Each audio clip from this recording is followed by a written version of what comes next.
I'd like to invite the catapult party to take up their positions. Those who are able, please stand.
Good afternoon, distinguished guests, ladies and gentlemen, girls and boys, all friends of the 2nd Commandos.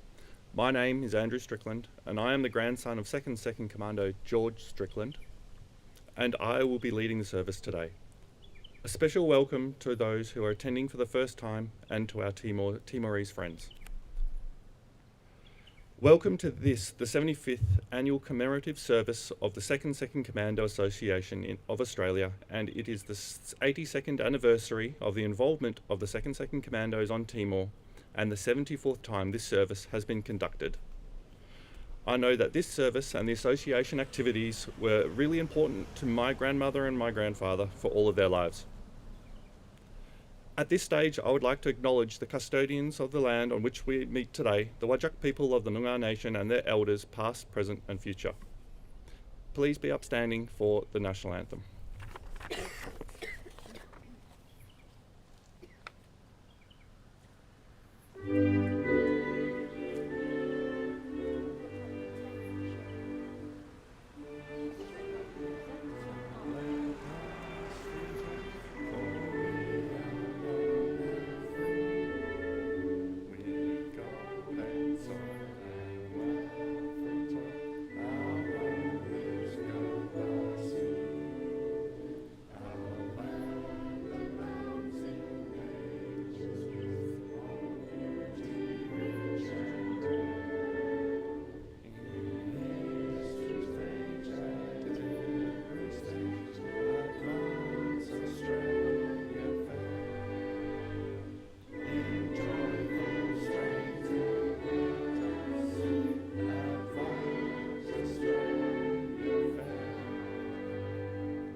Please be seated.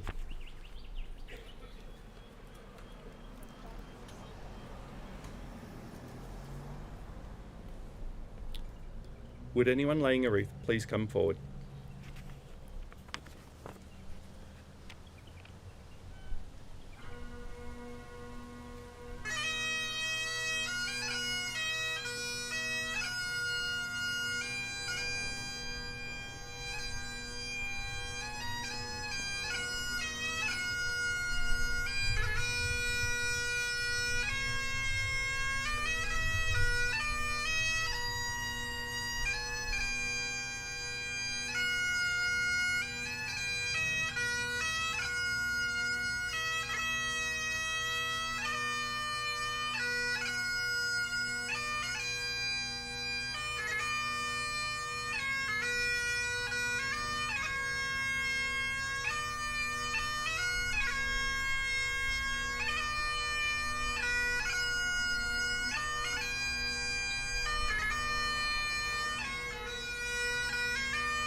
I would now like to welcome Chantel Hartstone, granddaughter of Stan Sadler, an original member of the 2nd Commandos, to give this year's address. Chantel is representing her mother, Margaret Edmonds, and the rest of her family today.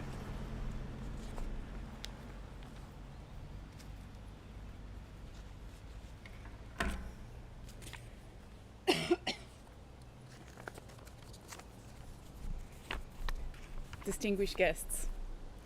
Before beginning, I would like to acknowledge the organisers of today's event, the 2nd Commando Association of Australia, President and committee members and those volunteering today. I would also like to especially acknowledge the family members of the 2nd Commandos here today. As one of Stanley Sadler's granddaughters, the 2nd has always been a part of my life. So it is both an honour and with a sense of duty that I speak here today, and also on behalf of Stanley's daughter, my mum, Margaret, who has helped prepare what I will share today.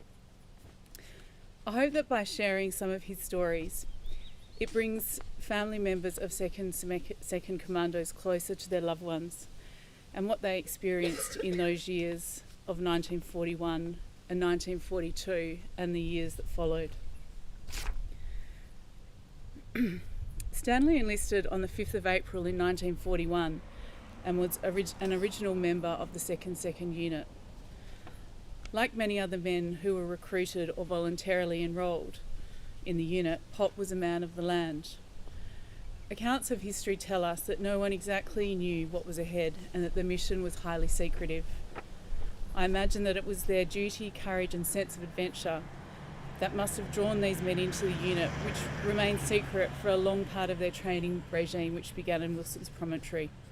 This is where they began to train in the guerrilla warfare skills and techniques that would eventually serve them well in the times ahead. Stanley Sadler, or Pop, was a second-generation farmer in Australia, but he had farming origins in Cambridge in the UK. His family had migrated during the 1990s gold rush, first to Swan Hill in Victoria, then to Kalgoorlie, before taking up a land grant at Gamalling and then Wongan Hills, and pioneering the establishment of farmland and the towns that supported the settlers and their families. After the war, the 2nd was an important part of his life, and his mates were always treasured alongside his farming pursuits, raising a family, being a man who contributed to civic society, including sporting clubs, particularly tennis and bowls, and his community, including being the inaugural chairman of the Wongan Hills Hotel when it was purchased by the community in the 1960s. The depths of those loyal bonds and relationships that must have been formed in those hills of Timor were exemplified by some of his relationships maintained after the war. He was fortunate that he had his brother and neighbour Charles with him in war and in the years after. He also had a deep and dutiful sense of honour to one of his fellow 2nd members, Warwick Crossing, the father of Rob Crossing. Mum remembers the relationship between Pop and Warwick as one that was treasured by Pop. As I turn the pages of my Pop and Nana's wedding album, I see such happy, light-filled faces, seemingly aware of the golden era that was ahead of them. Warwick was Pop's best man. I realise the times following the war were difficult for many, but Pop always had a sincere dedication to his friend. The loss of Warwick in the late 50s was to leave Pop, in my mum's words, gutted. Before his passing, Pop wrote his account of his war experience, which my mum helped Pop produce in the form of his war history. I'm extremely grateful for these recordings, which have become the primary way for passing down of the historical records to the next generation. They help us understand why certain values strike a chord in us, values such as honour, humility and duty. Pop left Darwin for Timor on the 8th of December 1941. It was not long after that the 2nd lost contact with Australia. 20th of February 1942, the Japanese invaded the island. The 2nd could not hold the Dili airfield and retreated to the mountains, where they conducted a very successful guerrilla war against the Japanese. I've chosen to share two sections of Pop's war history with you today. The first is what life was like on Timor after communication with Australia was lost. The second is how their service changed when communications lines were restored ahead of their passage back to Australia. After communication lines were lost, Pop writes, "We were starting to learn a few words of the language, enough to be able to ask for some food, which was paid for in IOUs. Most of us did not have any money, having only been paid once before the Japs arrived. Then we were paid in guilders, which the natives would accept, but that was all gone. Jack Sheehan was the only one with any money. He cleaned up at the two-up school someone had run after payday. We had absolutely no rations, no tinned meat or fruit of any kind, no sugar, only a tin of salt, which we were able to buy before our money ran out. Rice was our main food. Some was bad, some was awful. We had crushed maize, didn't like it. Sweet potatoes sometimes. Meat was mostly poultry, skinny little things. Occasionally we had goat. Most of us kept in fair health except for malaria, which kept coming back and was very weakening. We always slept in full marching order, boots and all, for we never knew when we would have to move. We had down sleeping bags, which were good as it got pretty cold at night. They were light to carry too. Nearly all of us had a native boy or criado. They used to do our washing, cook our food and carry our pack. They thought it was an honour to work for us. We had no soap for the first half of our campaign, and when we did get soap later, the problems of foot sores, diarrhoea, acne and tropical ulcers almost disappeared. On the 19th of April 1942, members of the unit were able to make contact with Darwin using a wireless transmitter named Winnie the War Winner. The set was built on the back of a 4-gallon kerosene tin using parts from several failed radio sets. After the integrity of the messenger from Sparrow Force was established by Northern Force headquarters, supplies including boots, quinine, money and Tommy gun ammunition were actioned immediately. This is Pop's recollections after the communication lines were restored. When communication with Darwin had been established, things improved for us. Planes were dropping supplies and several small naval boats had been sent across to the south coast from Darwin. Our platoons had radio sets for internal communication. Also, we had supplies of silver coins to purchase food, and we even had a tin of sugar that didn't last long. Boots were renewed and ammo and drum magazines for the Tommy guns were provided, and we were able to write our first letters home, mostly on labels of tinned food. Only a few words, just to let those at home know that we're still alive and kicking. Finally, after several weeks, we got word to move down the coast, and we set off at about lunchtime. It may have been before, and we got down the track a few miles. There were reports of Japs in Alas.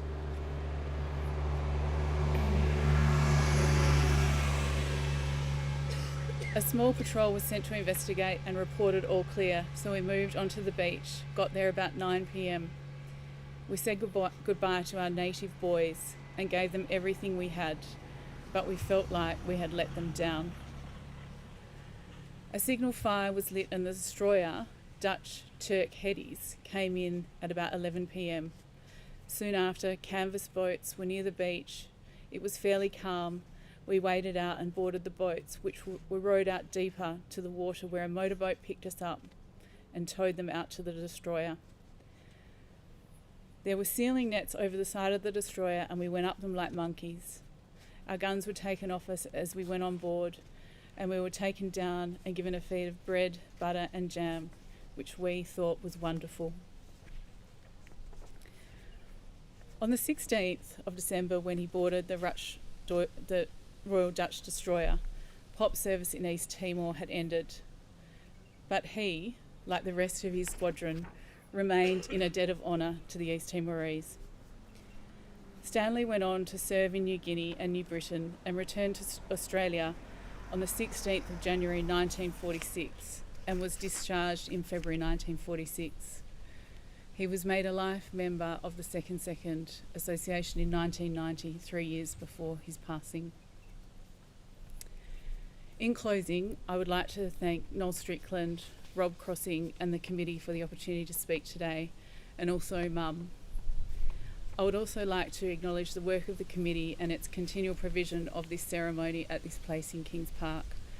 We are fortunate to have these memories kept alive by your work. Thank you again for being here today.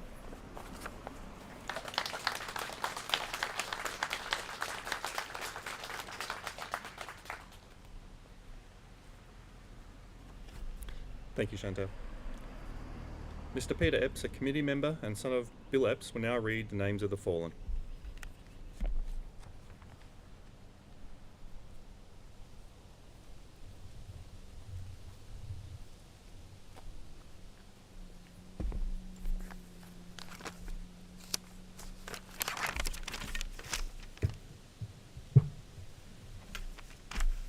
The fallen: Donald Airy, Reginald Alexander, Francis Alford, Geoffrey Barclay, Roy Beardman, William Cheverton, Gordon Chiswell, Henry Cole, Henry Cotsworth, Frederick Crowder, John Davies, Cyril Doyle, Robert Ewan. Robert enlisted under an alias. His real name was Robert Oliver.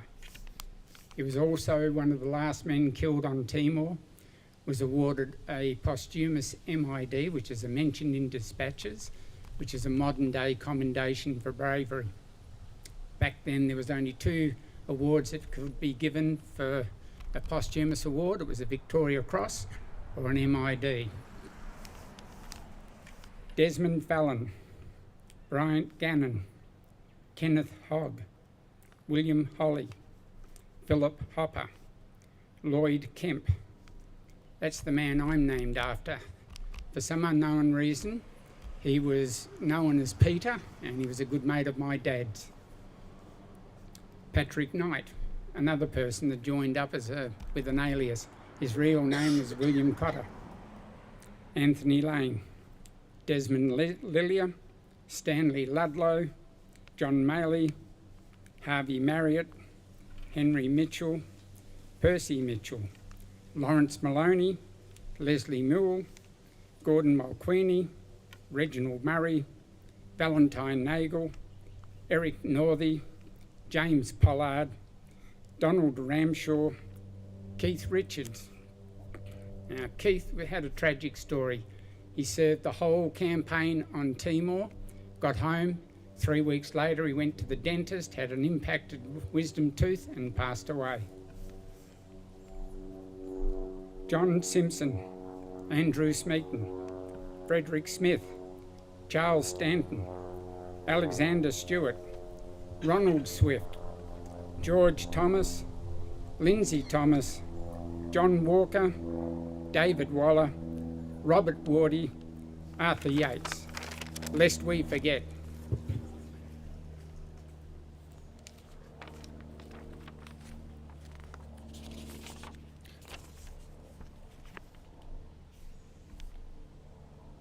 Thank you, Peter. Mr. Noel Strickland will now present the President's address.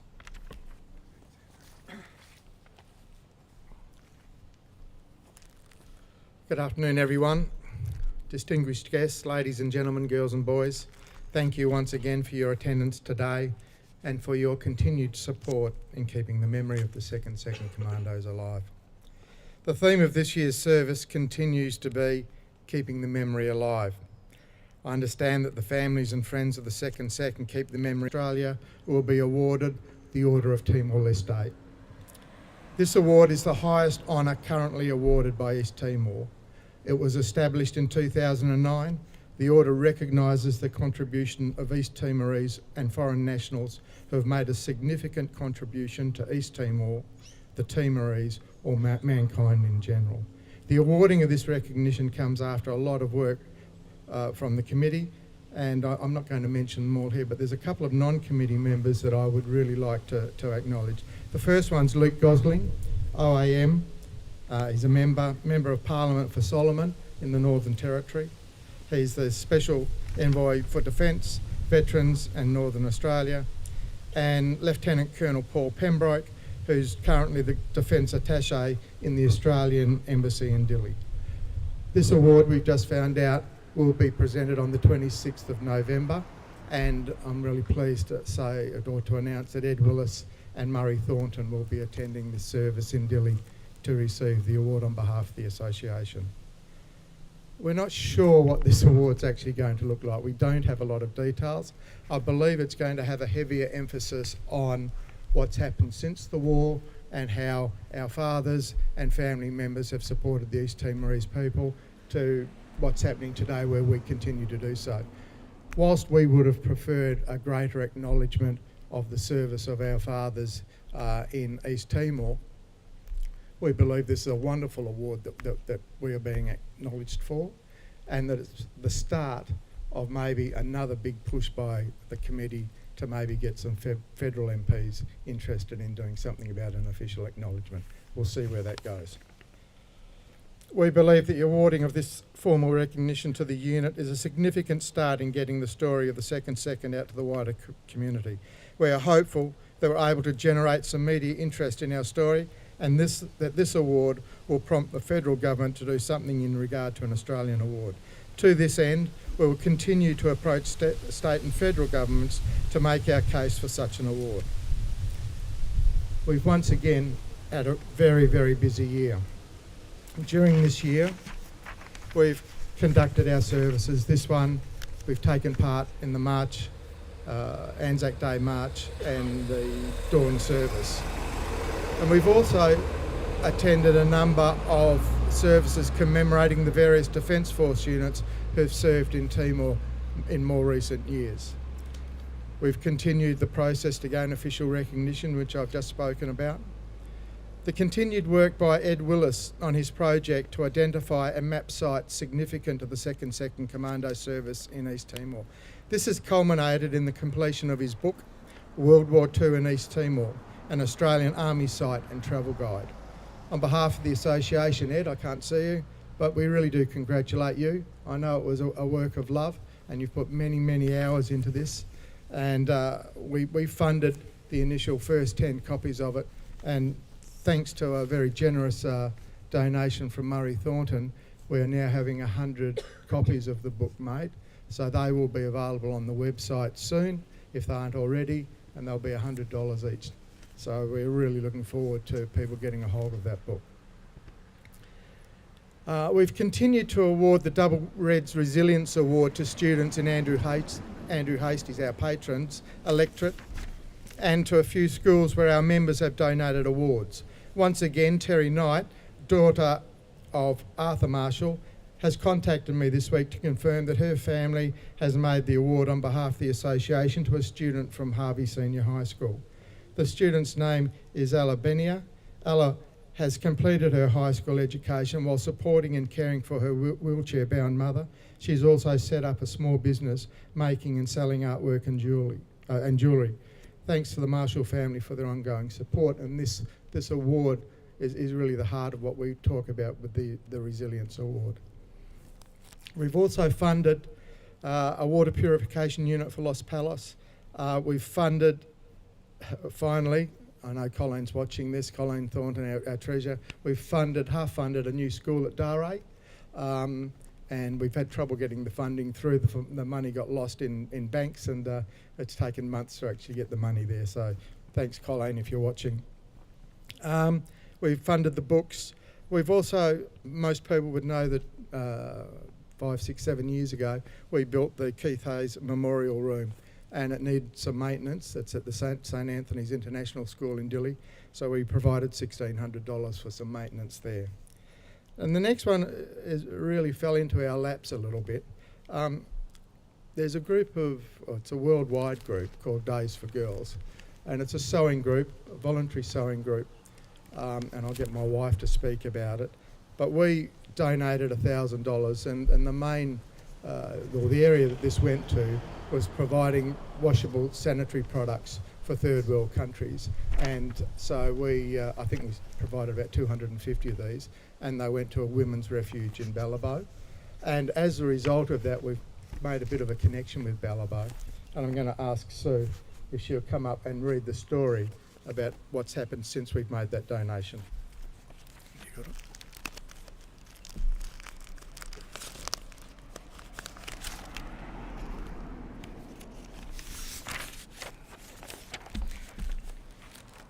Good afternoon, everyone. I'm proud to be able to read this story about Ella. Like most strong friendships, the relationship between Timor-Leste and the 2nd Commando Squadron began surrounded by tragedy. And like most strong friendships, this created an enduring bond, as Ella Soares learnt during her trip to Melbourne. Ella came of age during the Indonesian occupation of Timor-Leste, and she, like Cole and like her country, faced this pressure and grew into a diamond. Now, 22 years after Timor's independence from Indonesia, Ella has become the Ballabo Women's Centre Coordinator. One of her many responsibilities is teaching local women how to sew. Not only does this provide disadvantaged women with income, but it's another way she can give back to her community. During these lessons, Ella and the women sew curtains for hospitals and schools. It was this talent that singled her out for the Royce and Abby Jean Scholarship. This scholarship flew her to Melbourne, where she learnt how to make Gold Star Days for Girls kits. Her trip was full of firsts. Her first time on a plane, her first time petting a kangaroo, and her first time feeling so cold that she had to wear a beanie and a scarf indoors. Visiting the Shrine of Remembrance in Melbourne was another first for her. Major Guy Warnock, representing the 2nd Commando Association, met Ella at the shrine. Here, she presented him with a locally made tayas as a thank you for the association's generous donation to the Days for Girls program in Ballabo. And this is the tayas here. And it's got the printing, it's 2nd Commando Association printed into it or sewn into it. Still cold, Ella was mesmerised by the beauty of the shrine and of everything it represented. She wore the Ballabo 5 Community Learning Centre logo, which features the flag painted by Greg Shackleton onto the front of Australia Flag House. This flag symbolises the connection between Australia and Ballabo, a connection that is echoed in the relationship between the 2nd Commando Association and Timor-Leste. Both have a dark genesis that soldered both countries together, and both have used this soldering to create opportunities. Ella is one more body in a long line of people who have been touched by the helping hand the Timorese lent the 2nd Commando Squadron all those years ago. Days for Girls, of which I'm a member, empowers women by destigmatising menstruation. This is done by delivering health information sessions and distributing sustainable menstruation kits. Ella, who is also a Days for Girls ambassador, was taught to make these kits during her time in Australia. Creating these kits to Gold Star standard is difficult, and I would agree, but Ella amazed everyone by becoming certified in no time. Now fully trained, Ella plans to establish a sewing group dedicated to making Days for Girls kits. This would not be possible without the kindness of the 2nd Commando Association. Kindness, no matter how long ago it began, can lead to life-changing opportunities that have long-lasting impacts. And this was written by Ella Soares and Angelica Rankin, volunteer, Ballabo 5 Community Learning Centre. Thank you.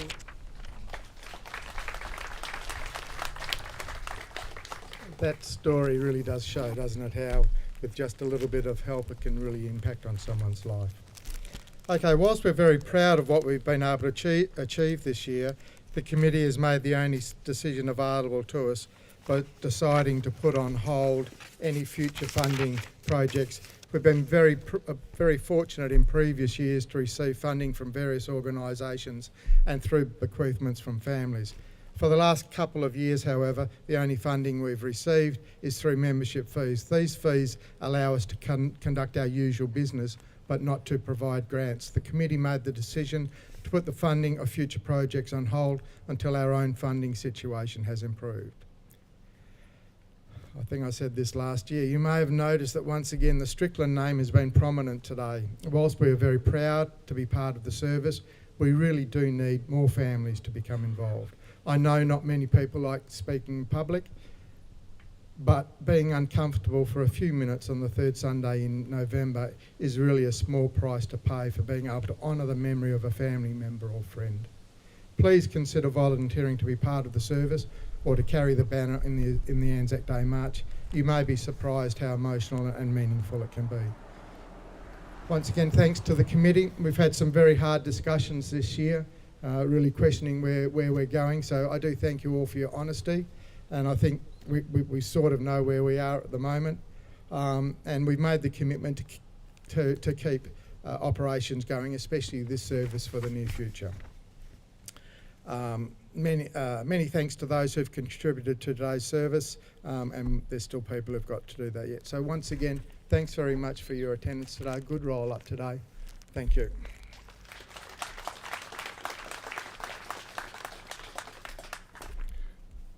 Thank you, Noel.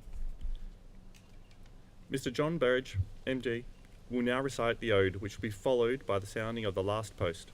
1 minute silence and the sounding of rouse. Please be upstanding.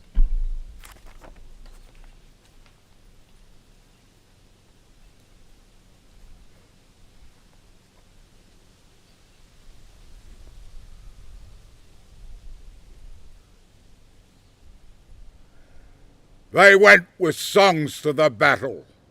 They were young, straight of limb, true of eye, steady and aglow. They were staunch to the end, against odds uncounted. They fell with their faces to the foe. They shall grow not old, as we that are left grow old. Age shall not weary them, nor the years condemn. At the going down of the sun, and in the morning, we will remember them.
lest we forget.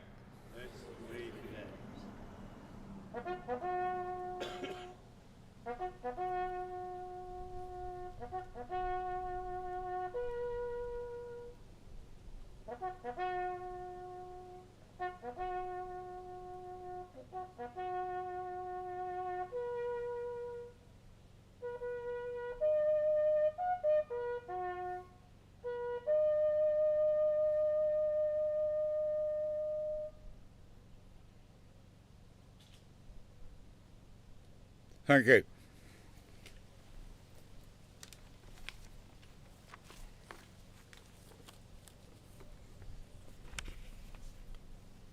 Please remain standing. For the withdrawal of the catafalque party.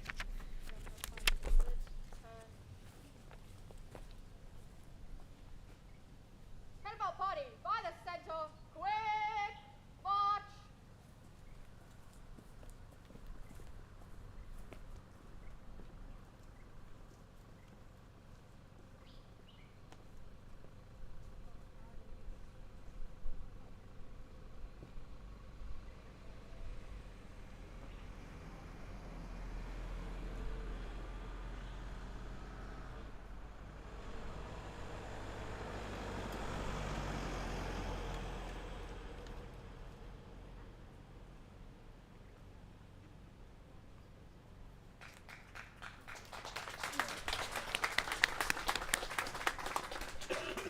Please be seated.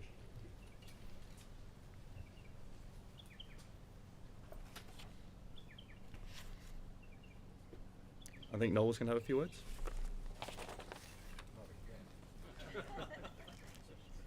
You should be so lucky, John.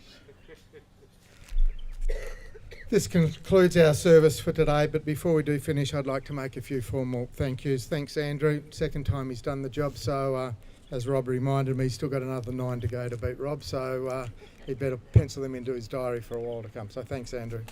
Yes. Once again, David, where's he gone?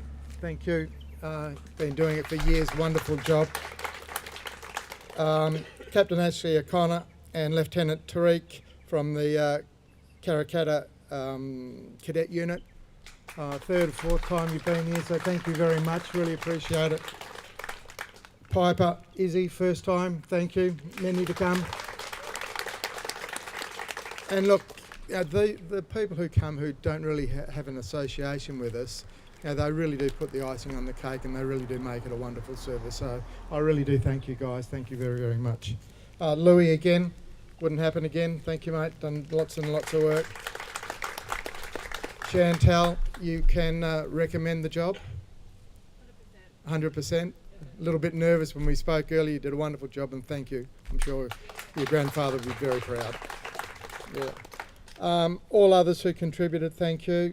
Committee, once again, I've mentioned you earlier, but thanks very much. The special guest, I know we've got a couple of pollies here today. Very, very busy people. We do thank you for your time. And I see Angus hiding right at the back there. Once again, our close association with the Remembering HMAS Armidale Association. So thank you. Yes. And look, I think that's about done. We really do need a few more to join in. I think we've held 3 committee meetings this year, so it's not an onerous task to come onto the committee. If you're a little bit interested, come and have a chat with me. We're going back to the Subiaco Hotel if anyone's interested. There's some nibblies on there and a few drinks, so please come back. Please have a think about it, and hopefully we can convince you to join in. So once again, thank you everyone for your attendance, and have a good rest of the day. Thank you.